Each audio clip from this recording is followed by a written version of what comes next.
City of Ghosts is an animated series. It centers a group of kids who interview ghosts and, in the process, learn about the history of Los Angeles. The show is so many things. It's calming, it's weird, it's informing, it's affirming, it's beautiful, and it's powerful. You hear the real voices of Los Angeles residents talking about their experiences. It deals with topics that are often overlooked on television, especially television that's made for children.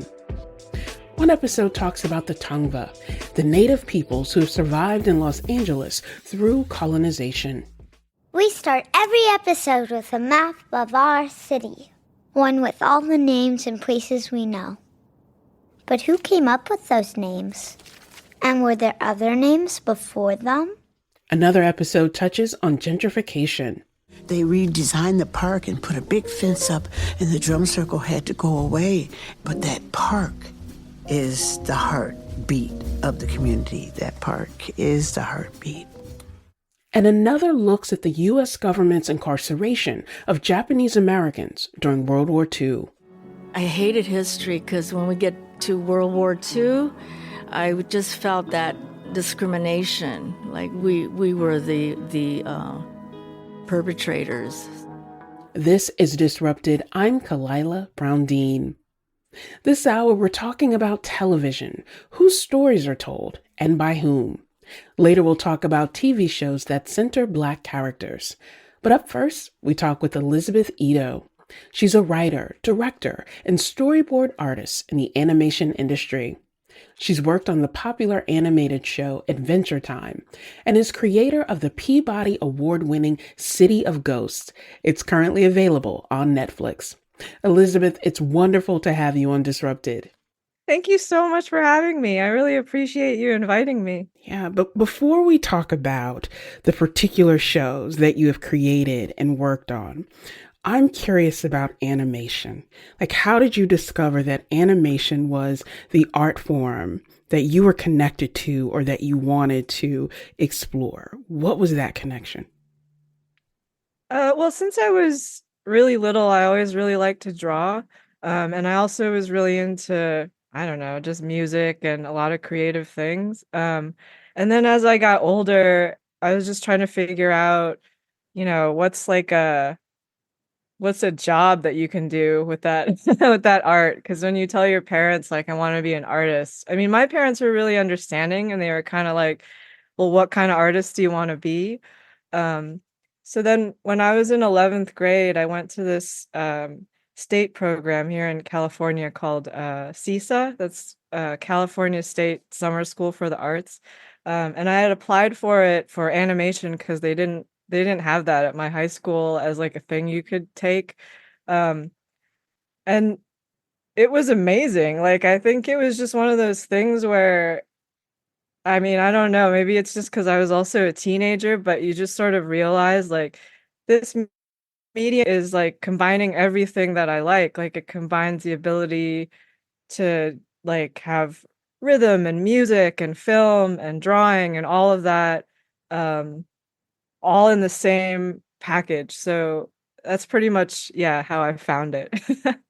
The beauty of art is what you just communicated, that art can encompass all these emotions and interests and feelings. It can engage us in ways that are direct and indirect. It's why I think having art in all its forms available to students is so critical, especially as they are defining their interest. But one piece of your art that I think is also so critical here in this moment is thinking about representation and the ways that you as a storyteller have the opportunity to tell stories in different ways, to bring together different voices and really highlight the diversity of those stories. Talk to us about Adventure Time, which was this crazy popular animated series on Cartoon Network, and tapped into representation in all different kinds of ways, but also helped introduce us to you as a creator. Talk about that show. Yeah, I'm so stoked that Adventure Time was the phenomenon that it was, because I've known Penn since we were in school together. He created Adventure Time, and it had just sort of all the things that I like about Penn's work, where it's really playful, obviously, but it's also just like grounded in something. So I came to that because I had actually just like lost my job at another place because it's long story short, the studio kind of collapsed in a short amount of time, and Penn had heard that I needed a job, so uh, he invited me to try out to be a storyboard artist on the show, um, and within the life of Adventure Time, I was a storyboard artist at one point, and then I came back as the director. I think there are a lot of things that I learned on that show just about, I mean, one thing was just that it was one of the first places where I felt like this is kind of where I belong. Like, this is a show that operates in a way that I understand the choices that artists are making, and um, the ways that they're asking voices to sound, or just like the jokes that they make, even. And I think I really appreciated that a lot of Adventure Time is focused on, I mean, this is just one aspect of it, but one of the things that stood out for me was just when we would have like a guest voice or something, like we didn't, most of the time, I can't think of exceptions, but I'm sure there were some, but most of the time we would just ask people to speak like themselves.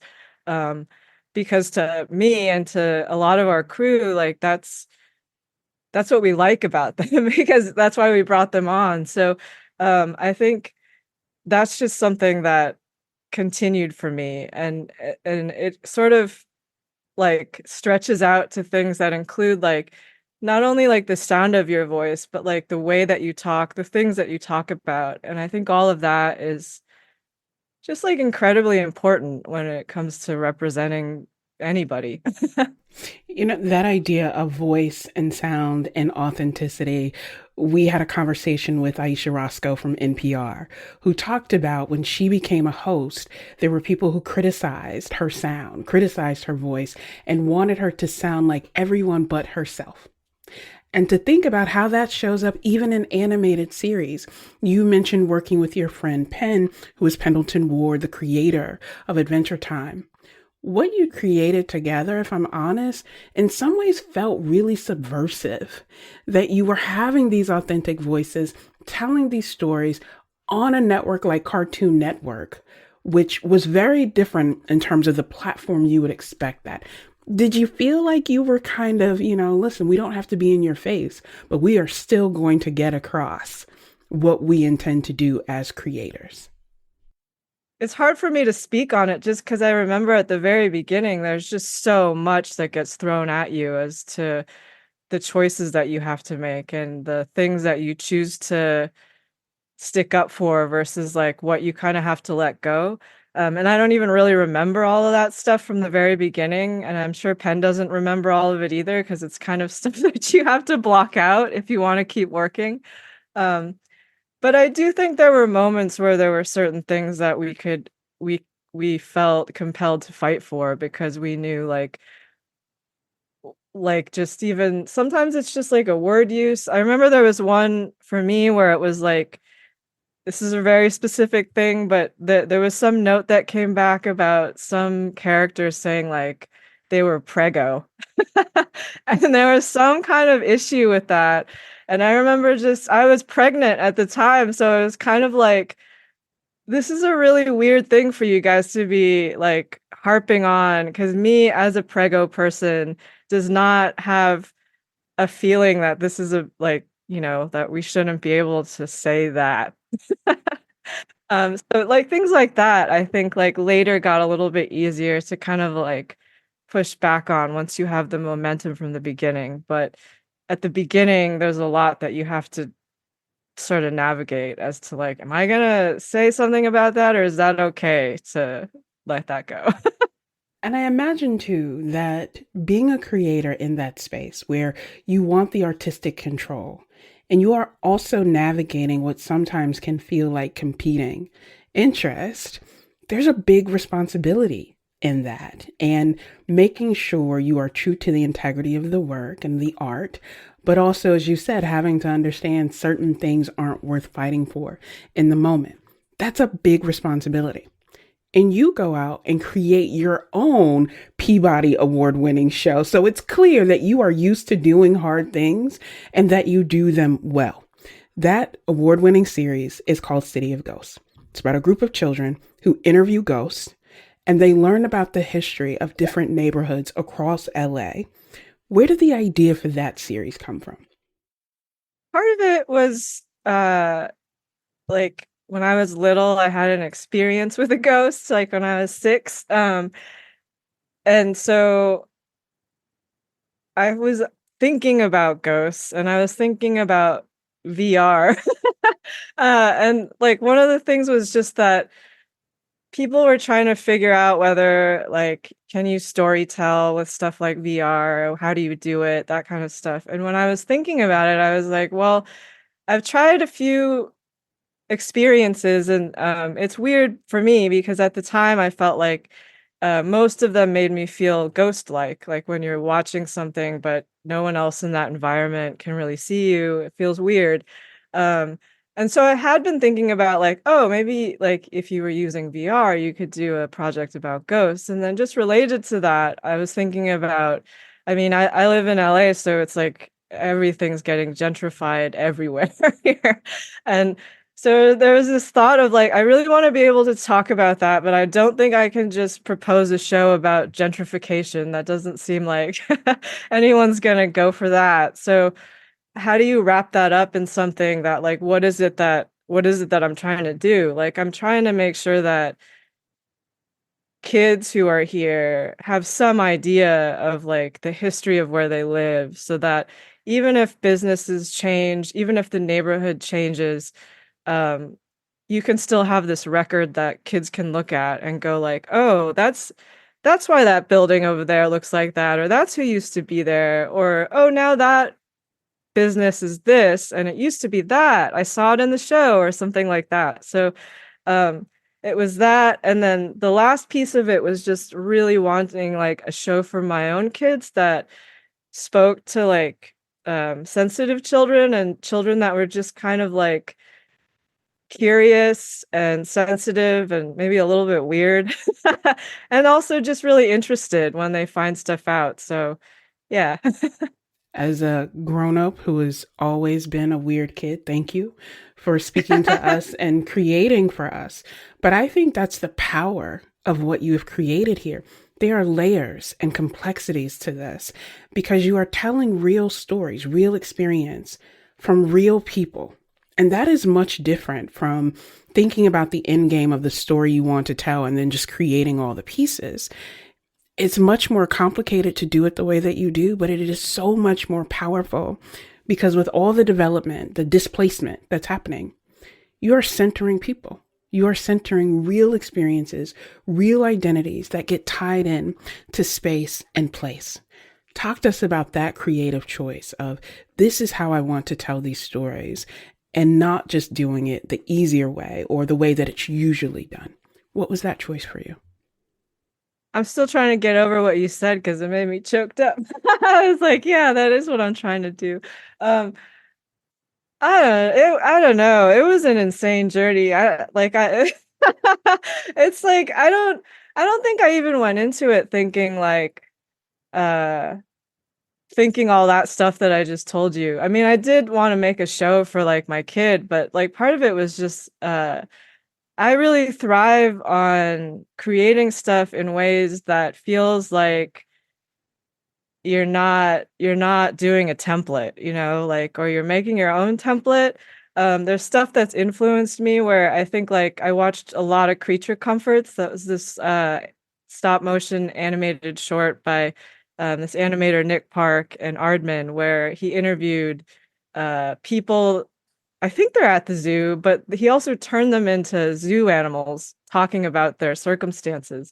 And it always really just made me excited seeing it because it was so funny and it's so like there's just something really great about when you're able to capture a person in a form that isn't actually them, like that isn't live action. And there's something that I think compels me to watch it and to be entertained by it.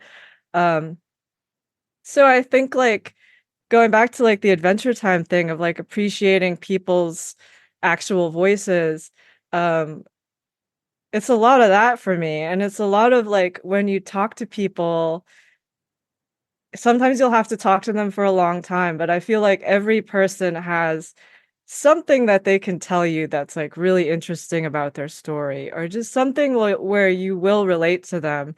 It's just a matter of like, how do you find that? How do you find your way to them being comfortable enough with you to like release that? Thinking about efforts to ban books, thinking about efforts to change what kids learn because history is too heavy and it's too hard and it's too scary. And then also thinking about this is a series that is introducing, I say kids, but you, as you know, the viewers of all ranges. You allow people to see themselves in these stories and encounter issues that may be too big and too scary, but you make it accessible in a way. I can't name any other kids show or animated series that's talking about gentrification or talking about the incarceration of Japanese Americans during World War II. And yet you are confronting this head on and saying the same things that we want younger viewers to know, we want to remind adults who either have forgotten or chosen not to engage.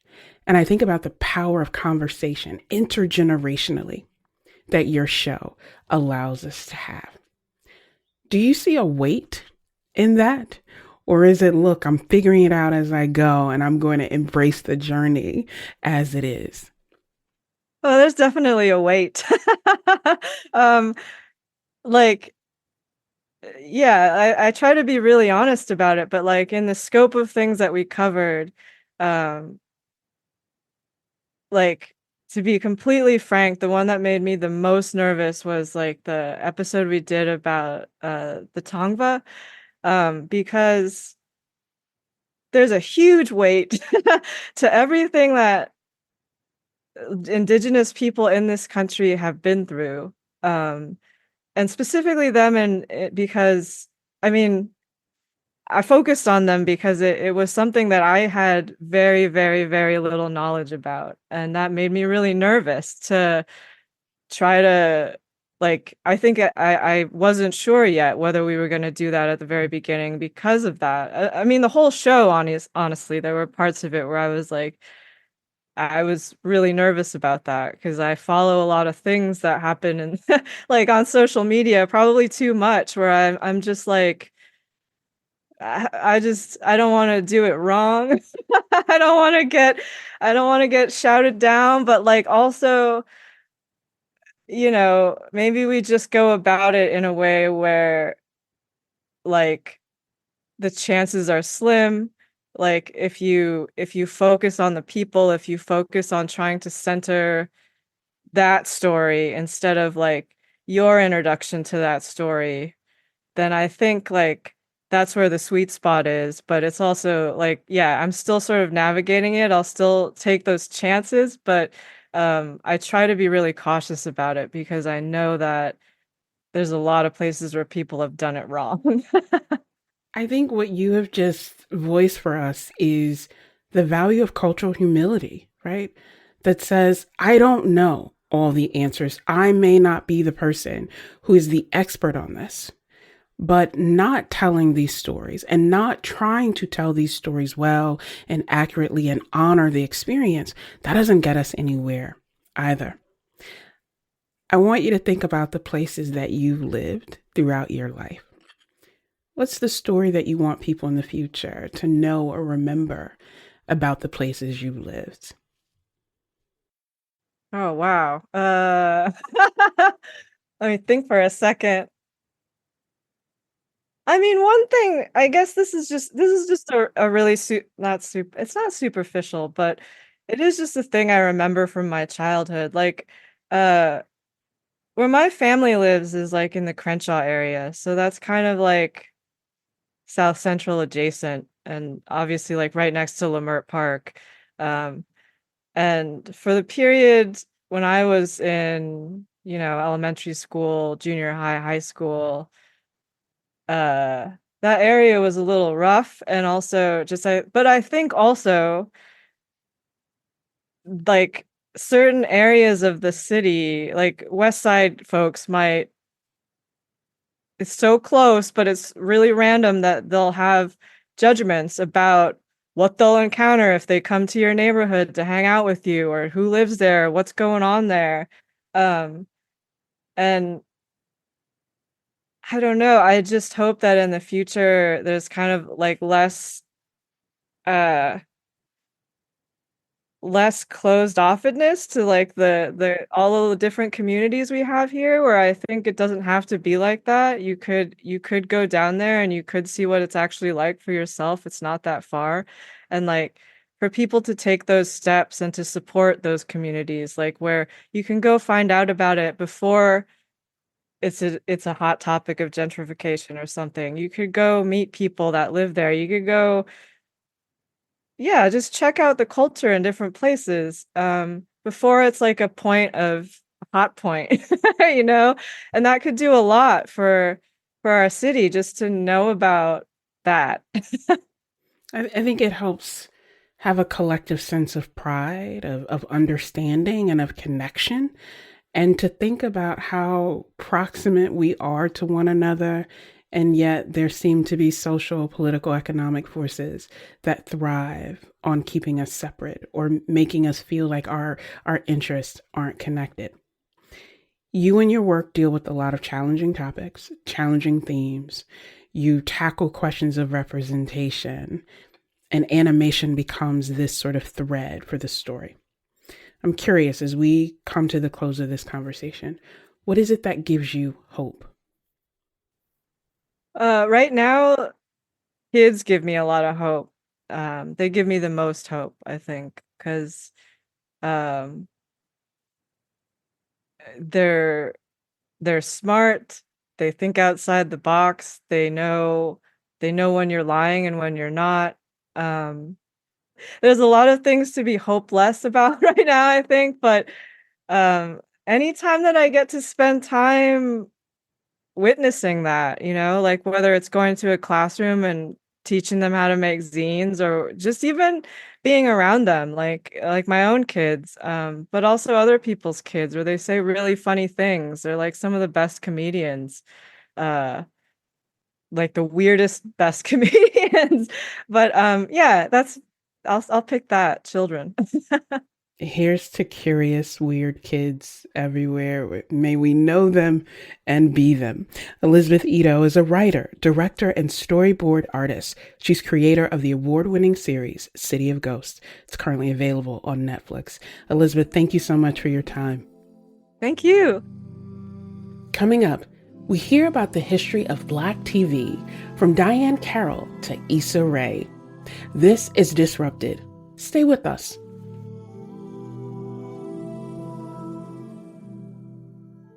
Welcome back to Disrupted. I'm Kalila Brown-Dean. Today we're talking about representation in television. When the show A Different World was first on TV, it was unlike anything I had ever seen before. Somebody has got to talk to him. And say what? And ask him why he is going over there to risk his life. For what? Oil? Nationalism? We have a million problems in this country. That show was the first time that I saw a group of students whose experiences match my own. At the fictional Hillman College in Virginia, there were first-generation students, legacy students, students from working class backgrounds, all different shades and experiences trying to figure it out together. 30 years after that show premiered, it's still the go-to series that I enjoy watching with my own teenage daughter. A Different World is just one of the shows covered in the book Black TV, 5 decades of groundbreaking television, from Soul Train to Blackish and beyond. Bethany Butler is author of the book, and she's former reporter for The Washington Post, covering television and pop culture. Bethany, it's great to have you on Disrupted. Thank you so much for having me. Before we talk about the book, I want to talk about television and what it is that draws you in. It was such a key piece of my childhood growing up. It was watching documentaries with my grandfather, or in college planning our schedule around when A Different World would air so we could all be together. It was this way of coming together. What is it about television as a genre that really attracts your interest? I think I totally agree with that. I feel similarly that, growing up, I loved those moments where I would watch things with my family and especially my dad. My dad had a real love of pop culture. And so the shows that we were watching as a family, they're just so memorable. And I grew up in the 80s and 90s. And so in that time, there were shows that sort of reflected my experience. And, it's important to see yourself on TV. And I just love the stories that TV can tell. Let's talk about the stories that TV can tell and also the stories that you're telling in your work. Share with our listeners why the decision or the intent to focus on Black TV and what it means for all of these different things that you go through in the book. Yeah, well, I think it's a really interesting time to look at Black television, um, both because of the creators that are working today and the shows that we have now. I'm talking about Issa Rae, Donald Glover, Quinta Brunson of Abbott Elementary. And Black creators are doing really exciting things and telling their own stories, as opposed to sort of the beginning of my book, where we start with Julia, which starred Diahann Carroll.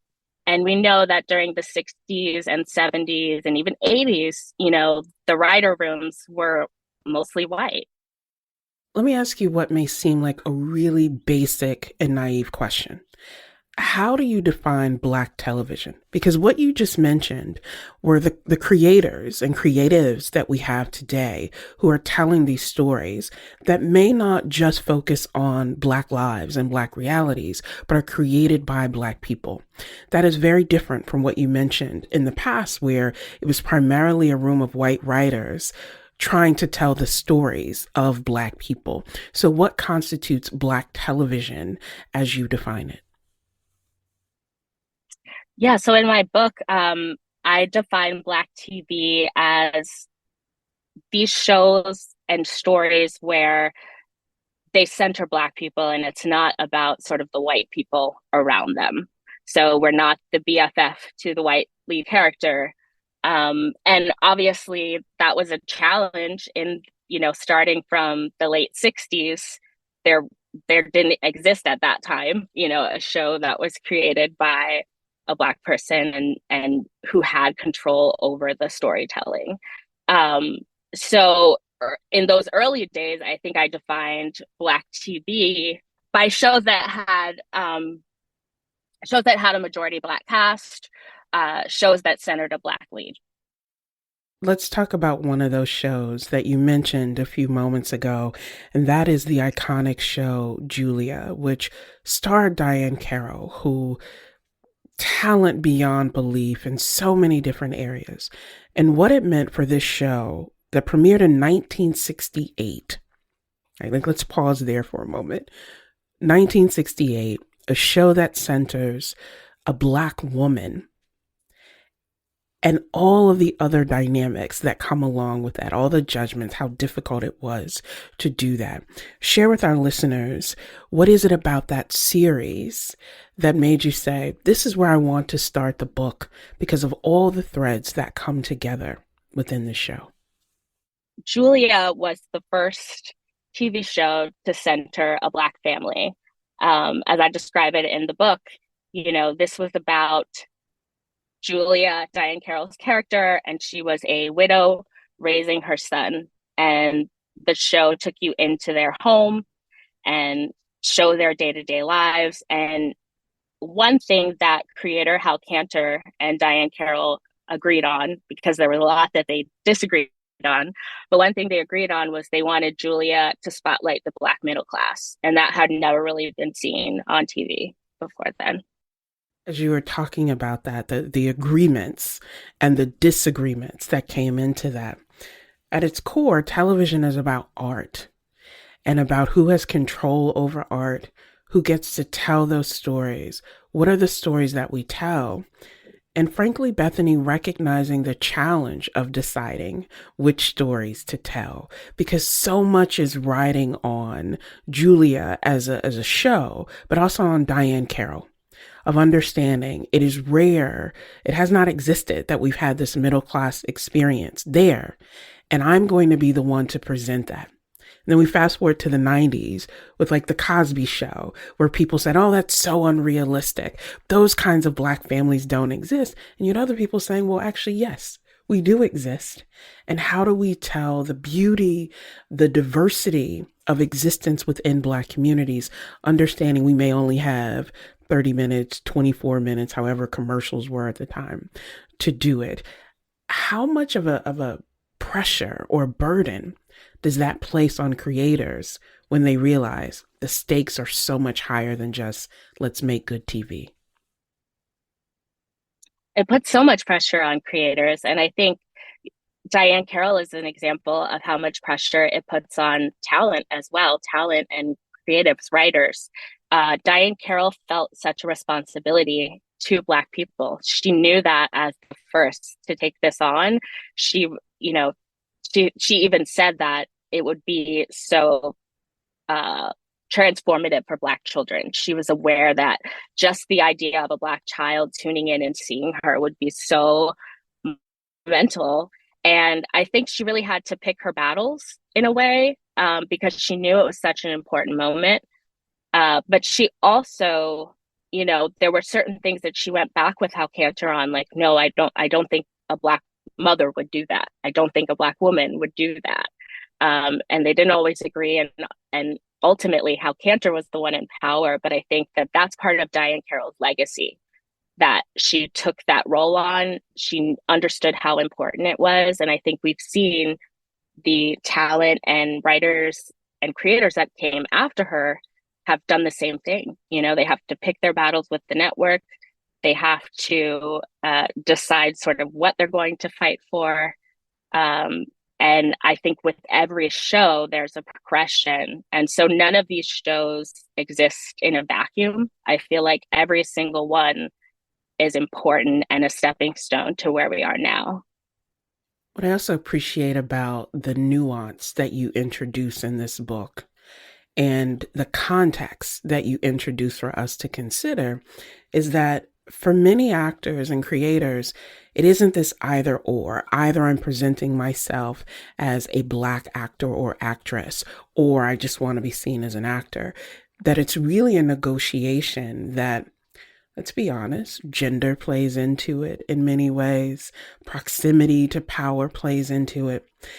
And I want to lift this piece from your book where you're talking about Flip Wilson, the great comedian Flip Wilson. And you said, Wilson decided early on in his career that his act didn't need to be political. Talk to us more about that decision in the context of Flip Wilson, but others who are navigating, am I going to be political or not? Yeah, I think the really interesting thing about Flip Wilson is, he was completely, or not completely, but he was unknown to sort of white America, middle America, until the mid 60s when Red Fox appeared on the Johnny Carson show and was asked who's the hottest comedian working now. And he cited Flip Wilson. And Flip Wilson was on that show within weeks or within months. And then ultimately he became even a guest host for it.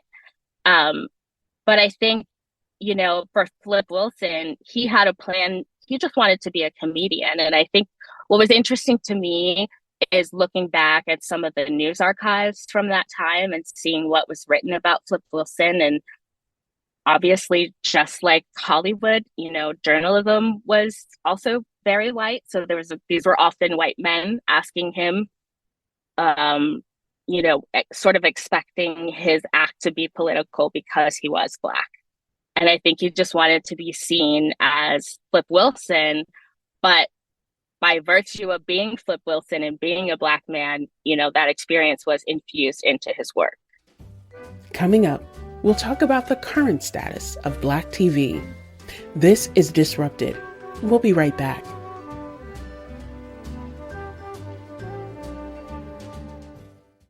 Welcome back to Disrupted. I'm Kalila Brown Dean. This hour, we're talking about representation in television. We've been speaking with Bethany Butler, author of Black TV, 5 decades of groundbreaking television from Soul Train to Blackish and beyond. This episode originally aired back in February of 2024. The conversation happened just weeks after actor Marla Gibbs appeared on stage at the January Emmys. We'll return to that part of the conversation in a bit, but first, I want to focus on my conversation about legendary television writer and producer Norman Lear. Lear was born in New Haven, grew up in Hartford, and passed away in December of 2023. Bethany's book talks about many of the shows that Lear worked on, like Sanford and Son.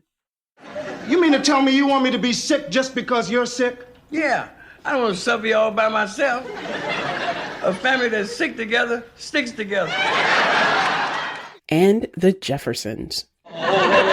What's this going to be, a new fight or an old one? Your mother is coming to dinner. It's an old one. Lear shows were very popular, but there were people who criticized them.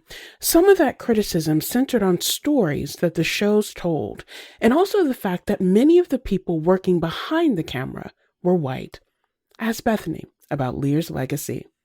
Yeah, I think, you'd be hard-pressed to find anyone in Hollywood who doesn't adore Norman Lear. I mean, his legacy was so powerful and important. At the same time, we do know that Norman Lear sort of came of age in an era where Black creators did not hold the power in Hollywood. I think that Norman Lear was a pioneer in recognizing that Black stories deserve to be told on television. Obviously, there was a lot of criticism about how those stories were presented. As you said, most of the writers, if not all of them, were white. And, he took an important step. But he was criticized for stereotypical storylines and characters. I think what Norman Lear ultimately did was, he did step aside and make way for Black creators, including Kenya Barris. So he was a mentor to Kenya Barris, the creator of Blackish. And you can see the influence of Lear in Blackish, even in certain episodes that were parodies of Norman Lear shows. But absolutely, there are Black writers who felt that they did not get their due. Even though they were aligned with Norman Lear, who was, a visionary in recognizing that these stories should be on TV. You have this section in your book that's called A Brief History of First Black President Jokes. What's key is that these jokes predate the election of Barack Obama in 2008. There's a clip of Richard Pryor playing a Black president. What makes jokes about Black presidents, Black first presidents, so important that they have this long legacy there? I thought that was so interesting. As you mentioned, Richard Pryor portrayed the first Black president in a sketch on his eponymous show. And watching it, I was so struck by almost like a premonition. Just that he, this was in the 70s, but he's speaking to issues that are going on right now. I think that there are so many through lines in this book in general, but I think, and in Black TV, but I also think there are through lines in Black humor. And so this was something that sort of, we've seen it in so many different formats. We've seen it in Chris Rock movies. We've seen it on the Richard Pryor show. And we've seen Key and Peele do it. We've even seen Dave Chappelle do it. So I feel like it's another way that these shows are sort of unified as a canon or even a universe, that that's part of what makes Black TV Black TV. That is the power of television, that it doesn't have to be fully explained. It can trigger a connection and a memory that brings people in together, and it sticks with you in these ways. That I also think is the beauty of some of the shows that we think about now when it comes to television. Things like Atlanta, Insecure, When They See Us, very different approaches to everything from the lighting of Black skin in Insecure and how that brings people into a different experience. How you watch Atlanta from season to season, and there's some episodes where you go, I have no idea what just happened, but I really want to watch it again because I feel like I'm missing something. To others where you still laugh when you think about Cat Williams being the alligator man. I'm the alligator man, okay? So now, just leave me alone. Won't be no gator. What do you think about the current status of Black television shows? We're not in the 90s where it seemed like we had a really diverse group all on one network, but we are on streaming platforms and others. What's the current status of Black TV? Well, obviously, I'm so excited about Black television in general, but especially now. And you mentioned Atlanta, and I think that's such a brilliant show. I think that, Donald Glover has talked about having to, he called it Trojan horsing effects, so the idea that he pitched this show, and even being Donald Glover, a, well-known comedian and musical artist, he still had to sort of paper what he brought to the network, to the people in power. He couldn't tell them exactly what Atlanta would be. And I think if you watched Atlanta, you understand why, because it's not really something that you explain. I think that was one of the best things about Atlanta, is that it was subtle, it was surreal. And, I think Donald Glover has acknowledged he's only able to do that now because of the comedians that came before him. He mentioned Chris Rock in a New Yorker article and said that, he wouldn't have been able to do Atlanta without Chris Rock.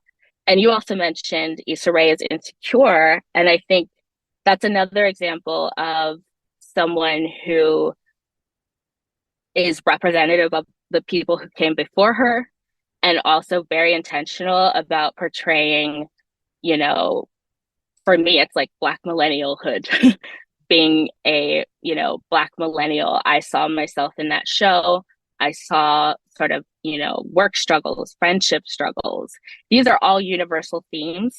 And unfortunately, I do think that Black creators are still dealing with that question, of like, will this appeal to everyone? When it doesn't, in fact, really matter.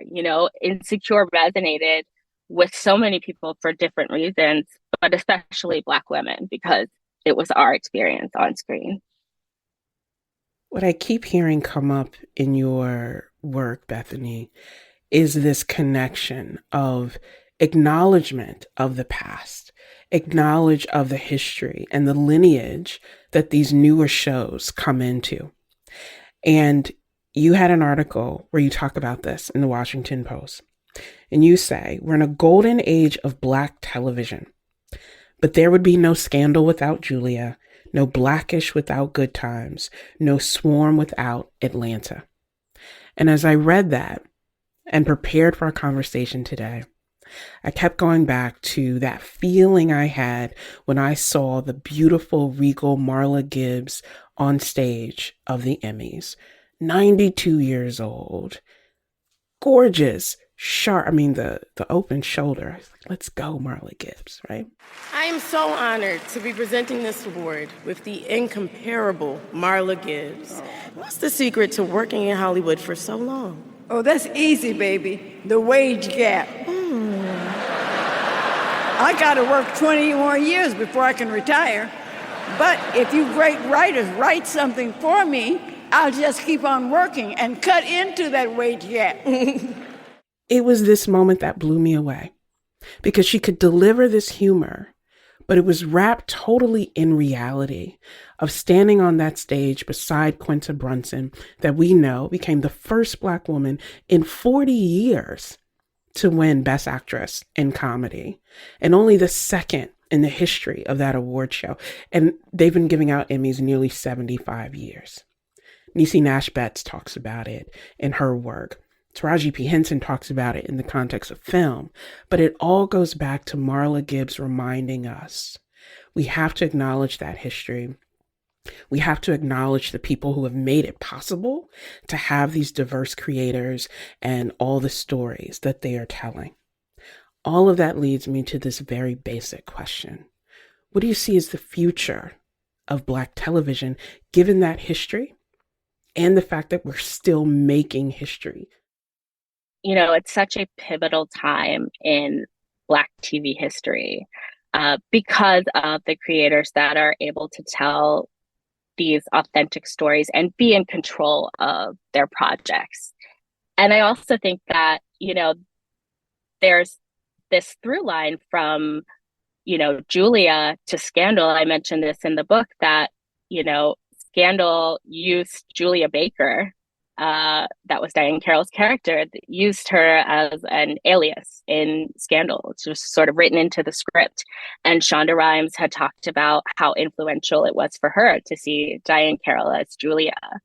And so, you know, every show is connected really throughout the entire history of Black TV. And I think that will continue. And I think that it's so important that we are starting to see these moments at, you know, the Emmys, which is, you know, the Emmys convey prestige. They are an institution in Hollywood, and people recognize when, you know, stars attend them, when they're on stage. And so to see Marla Gibbs with Quinta Brunson and acknowledging that connection, you know, it's so important. Thinking about Marla Gibbs as an actress, thinking about her legacy, thinking about the legacy that her granddaughter, Sonia Winton, who is this amazing writer, director, producer, creative, that she is charting a path. And how at the core of it is this love of Black people, of Black experiences, and an acknowledgement of telling those stories. Bethany Butler is the author of Black TV, 5 decades of groundbreaking television from Soul Train to Blackish and beyond. She's former reporter for The Washington Post and covered television and pop culture. Bethany, thank you so much. Thank you so much for having me. Disrupted is produced by Kevin Chang Barnum, Robin Doyon Aiken, Meg Fitzgerald, and Meg Dalton. You can listen to all the previous episodes of Disrupted by finding us wherever you get your podcast. And you can listen to new episodes every Friday at 9 a.m. From Connecticut Public Radio, this is Disrupted. I'm Kalila Brown-Dean. Thanks for listening.